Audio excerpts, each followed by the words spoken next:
এখন বিভিন্ন জায়গায় বিভিন্ন ধরনের মেলা হয়ে থাকে, আর এই মেলাগুলোতে কিন্তু অনেক ধরনের জিনিস পাওয়া যায়, অনেক স্টল থাকে।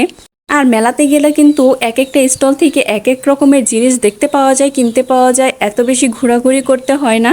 আমি মেলার একটা স্টলে আছি। এই স্টলে কিন্তু আপনারা বিভিন্ন ধরনের কুশন দেখতে পাচ্ছেন, 3D ডিজাইন থেকে শুরু করে বিভিন্ন হ্যান্ড প্রিন্ট থেকে শুরু করে সব ধরনের কুশনের কালেকশন এখানে আছে। ছাড়া মেলামাইন সিরামিক্সের কিন্তু সব ধরনের আইটেম এখানে পেয়ে যাবেন, আর প্রত্যেকটাই কিন্তু প্রাইস খুবই কম ছিল, মোটামুটি 100 টাকার মধ্যে সবগুলোই আপনারা পেয়ে যাবেন। এটাই নেন না কেন আপনারা 100 টাকার মধ্যেই পেয়ে যাবেন। প্রত্যেকটা প্রোডাক্ট খুবই সুন্দর আসলে লাগতেছিল। আর এই যে এই সিরামিক্সের যে জিনিসগুলো দেখতে পাচ্ছেন, এই জিনিসগুলো আমার কাছে খুবই ভালো লাগে, খুবই চমৎকার। এগুলো এখন কিন্তু এগুলো পুরাই ট্রেন্ডিংয়ে চলছে। আর এইদিকে কিন্তু মেলামাইনেরও অসংখ্য জিনিস ছিল, যেগুলো প্রত্যেকটাই অনেক বেশি সুন্দর ছিল, আর দেখে বোঝার উপায় নাই এগুলো মেলামাইনের তৈরি। এখানে অনেক কিউট কিউট জিনিস ছিল, প্রত্যেকটাই আমার মনে হচ্ছিল নিয়ে যাই। প্রতিটাই কিন্তু আপনার 100 টাকার মধ্যেই পেয়ে যাবেন, আর খুবই সুন্দর সুন্দর চমৎকার চমৎকার জিনিস ছিল, সবগুলাই প্রয়োজনীয়।